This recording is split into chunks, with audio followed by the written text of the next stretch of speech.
So I do want to welcome everyone. I am just thrilled. I'm excited. I'm delighted.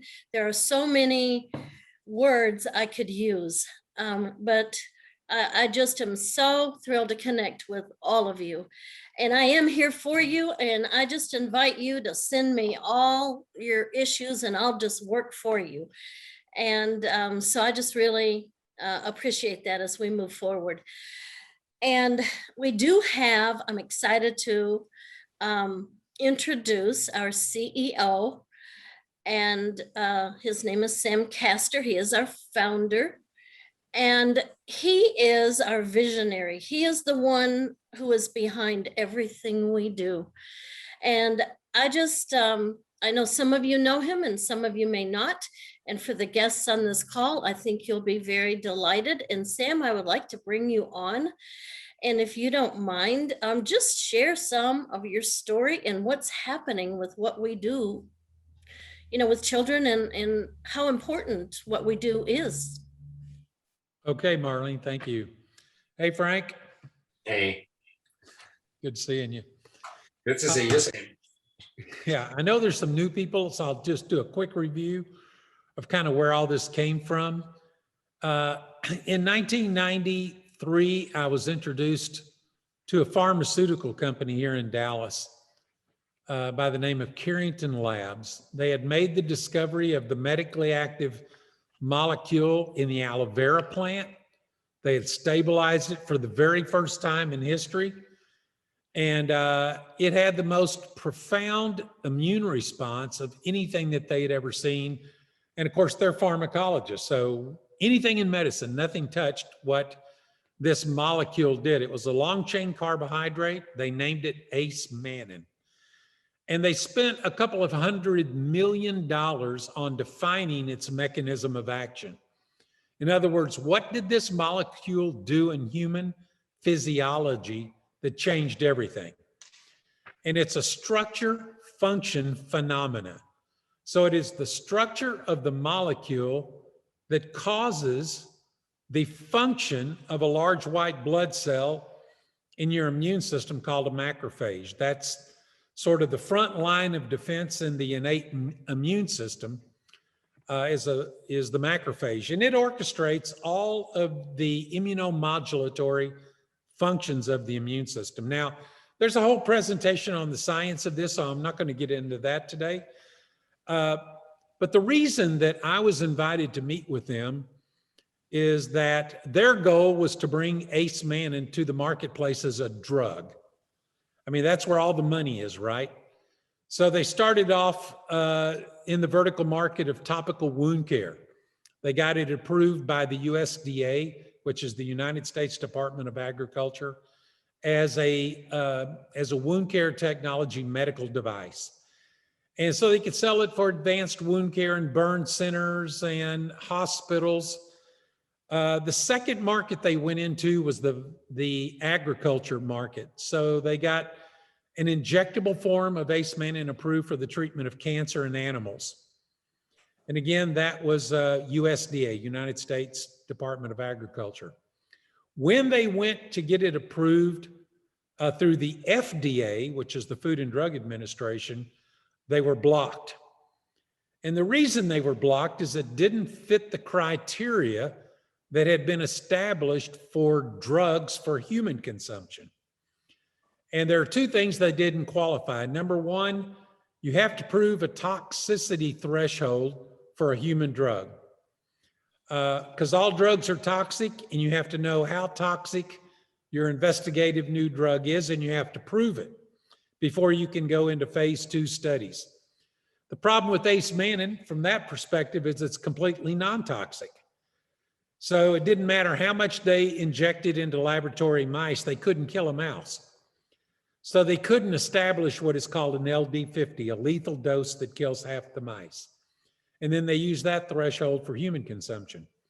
So they couldn't kill a mouse, and they thought that's not all bad, right? The second thing is that you have to show how your drug alters the process of a disease or a biomarker of a disease. In other words, drugs alter physiology. nutrients support physiology. And what they found with ACE mannan is it didn't alter anything. It supported the body's normal functions of defense and repair. So they struck out in both lanes. And the FDA said, we don't think you have a drug. It didn't matter the health benefits that came from it. It didn't meet the criteria of what the pharmaceutical industry had established for drug approval. Okay, that was to their disadvantage. It was to our benefit.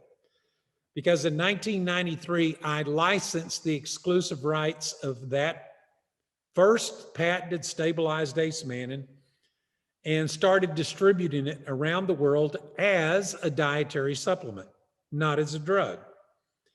And we started building a company that ultimately went into 26 countries. And it was just a phenomenal success. In fact, in 2005, Business Week, which is a business periodical here in the States, listed us as the fifth best small company in America, meaning small, meaning below $1 billion a year. And so we had quite a success story, but along the way, what I found out is that this molecule could enhance the health of anybody, whether you had the money that could afford it or not. And I found out that 6 to 7 million children a year were dying of immune deficiency related issues. So kids are malnourished, they're exposed to toxicity, poor sanitation. All of those cause a condition called immune deficiency. And when kids' immune systems crash, they become susceptible to every kind of chronic and infectious disease. So what we would consider as a common cold can easily be converted to pneumonia, for instance, in these kids. So they get sick and they just don't get better. And we realized we had the opportunity to impact those children. So I started in 1999 a not-for-profit organization called Manna Relief. And just like every other charity, I started raising money to make this ACE mannan technology available to the world's most vulnerable, medically fragile children. And here's what's kind of interesting. In developing nations of the world, where they're not concerned, with the cost of healthcare because they don't even have it, they are wide open for suggestions. Whatever works is what they'll endorse. And so I found favor with heads of state from countries all over the world. I've just produced this little booklet, and you'll see it come out very quickly. It's Manna Relief. It's our story. But let me just read a couple of excerpts. This is from our distribution partner for Manna Relief in Mexico. It's the former president of Mexico, Vicente Fox, and his wife, Marta. And he says, one of the biggest challenges we'll face in the 21st century will be the epidemic growth of both chronic and infectious disease and pandemics. Our best protection for both of these challenges is an optimally functioning immune system. For the last 10 years, Marta and I have seen firsthand through our work with Manna Relief the impact that immune optimizing ACE mannan support has made on some of our country's most medically fragile children. I believe that ACE mannan will become the most important strategy for protecting health of nations, especially the world's most vulnerable children. Now that's the former president of the 5th largest economy in the world saying this will be the technology that will lead the future in terms of the transformation of global health. I'll read just a couple more. This is from Uganda. And this is the president of Uganda, who is a man by the name of President Museveni, and his ambassador to the United States, Edith Sampala. And Edith actually writes this. She says, President Museveni wants to thank Manna Relief for its large contribution of ACE mannan immune support. It has made a more significant quality of life impact on our country's most health-challenged children than any other form of intervention that we have ever experienced. And then to go along with that is their Minister of Health, which is this gentleman right here in Uganda. And he says, while acemannan is not a drug nor intended for the treatment of cure of a disease, its ability to enhance the body, ability to heal itself, has provided an unprecedented quality of life impact and new hope. We have a moral responsibility to integrate acemannan into every form of treatment that we develop. I'll read one more from Kenya. This is Dr. Benakinga, the medical director of hospitals all over southwestern Kenya. He said, we gave acemannan to our most critically ill AIDS children in order to help activate their fragile immune systems. They arrived at our hospitals at death's door, but to our amazement, these children were up and walking within 2 to 3 weeks. In all of my years of working with this virus, I have never seen anything like this. Acemannan is the most important natural discovery of our time.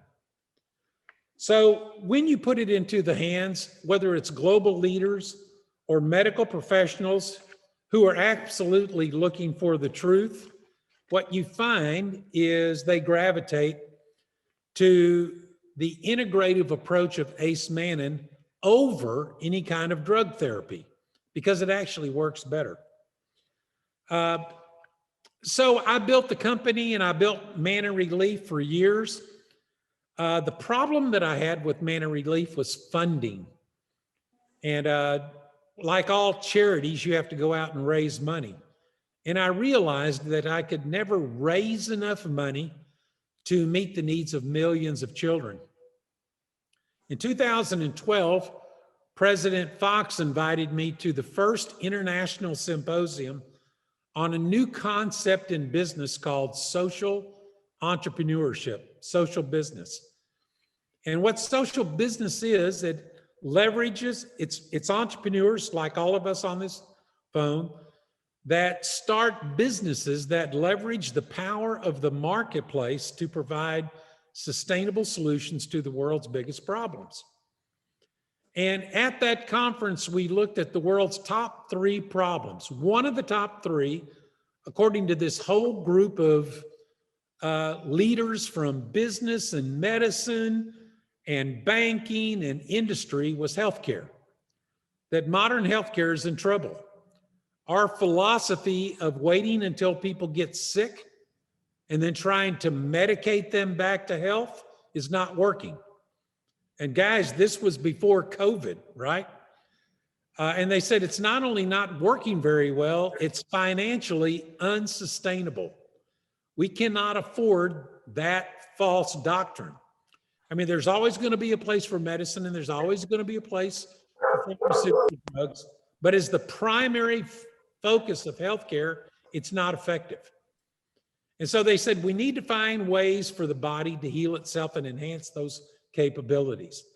And that's when they introduced me. And I shared the technology of acemannan, the hundreds of millions of dollars that had been put into its research. And they all agreed that we needed to start a social business that would make this technology available to the world, and through a buy one, give one strategy of social giving, link the sale of product to the needs of the world's most vulnerable children. So in other words, let our business fund our charity. And so that's what we decided to do.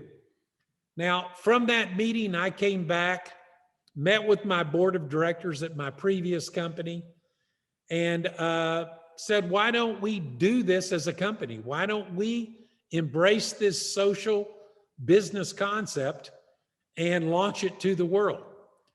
But I'd taken my company public, which means in the United States, your obligation is to only one thing: shareholder equity.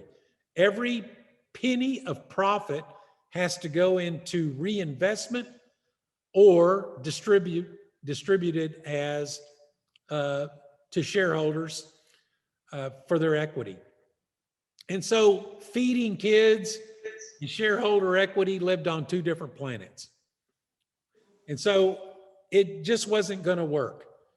So a few years after that, 2014, in 2014, I decided to resign from that company, start all over again, and build a company around the distribution through a social business model of our Ace Manning. One of the very first things, then you'll see him on this call today too, Steve Burns and I did, is we went and revisited one of the original patent filers for Ace Manning from the company Carrington Labs. These are the doctors that discovered the molecule, stabilized it, filed and received over 130 patents around the world on its various medical uses. And his name is Dr. Santiago Rodriguez. He was working on a second generation Ace Manning. And the second generation means that they found out very specifically which molecular weights of Ace Manning were actually causing the immune response. Once they knew that, they developed a new extraction process that elevated those immune fractions 4 to 5 times higher per gram than my original product that was called Manipole. And we talked to him about, what are you going to do with this new technology? And he said, I'm going to license it, just like we did the original technology to you. And we shared with him our passion for changing the world through the model of social business. And he and his wife were 100% on board with that concept. So we didn't buy the exclusive rights like we did the first time. They were donated to us, to our charity, Manna Relief. So Manna Relief owns the exclusive rights to the top immune enhancing technology that exists in the world today. And then from there, we decided that we did a pilot project to test out the marketing of social business. Once we felt that we had that really confirmed, then Manna Relief and another not-for-profit out of South Korea called Nations Changers actually funded the purchase of an existing company that we converted into the company that we now call Alovéa. So Alovéa as a corporate entity is less than a year old. And we have the exclusive rights to some of the world's most incredible nutritional technologies. They belong exclusively to us, whether it's immune enhancing, anti-inflammatory, antioxidant technologies, patented technologies that have been donated to us. Why? Because of who we are, because of what we want to do with a business that goes beyond the ability to just make money. And let me just kind of close with this.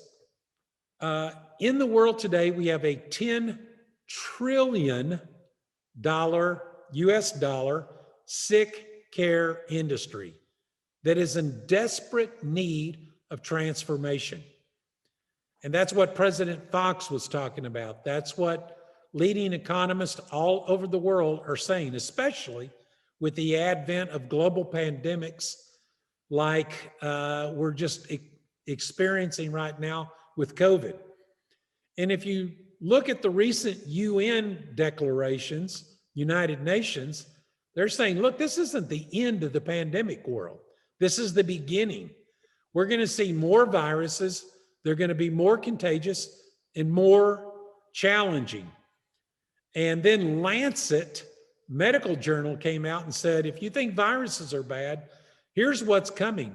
Drug-resistant forms of bacteria that will present the biggest challenge that modern medicine has ever seen. Because our antibiotics have been overused and some of the world's worst bacteria have found a way to mutate around the efficacy of our best antibiotics. They're predicting in the next 20 to 30 years that will kill more people than all viruses combined. And they said the only hope that we have is finding ways to enhance the body's normal immune responses to viruses and bacteria, as well as disease cells like cancer cells. And so that's the technology that we're bringing into the marketplace for such a time as this. Okay, there's a $10 trillion industry. Not one person wants to be a customer of that business. Nobody wants to be, sick. Nobody wants drugs, but it's a $10 trillion industry. Our opportunity, guys, is to share a story of hope with the world. If we get 1% of the sick population of the world to utilize, you don't even have to abandon medicine, just utilize our product, be proactive as an integrative approach to improving your health, that would create $100 billion opportunity for our company. And I think it's there. And I think it's there for the taking. And I think the people that figure out how to tell our story in the most impactful way will transform the world. So it's an incredible financial opportunity for all of us. Where does all the money go? About 45% of all the money goes back to the people that help us tell the story. The rest of it pays for product, helps us nourish children, and funds our ministries. There is not one single shareholder in this company that we have to be worried about because our not-for-profits own this business. So guys, this is the most rewarding opportunity I think that has ever existed in business. I'm excited about your participation. And Frank, Marlene, Jeff, thanks for inviting me on the call today. Thank you so much. Yeah, thank you very much. Sam, you referred to sharing a message of hope. And for myself, I'm just a recipient of that hope. And there's several people on this call that also have been recipients of that hope. Marlene has an incredible story. And that's what turned me around years ago.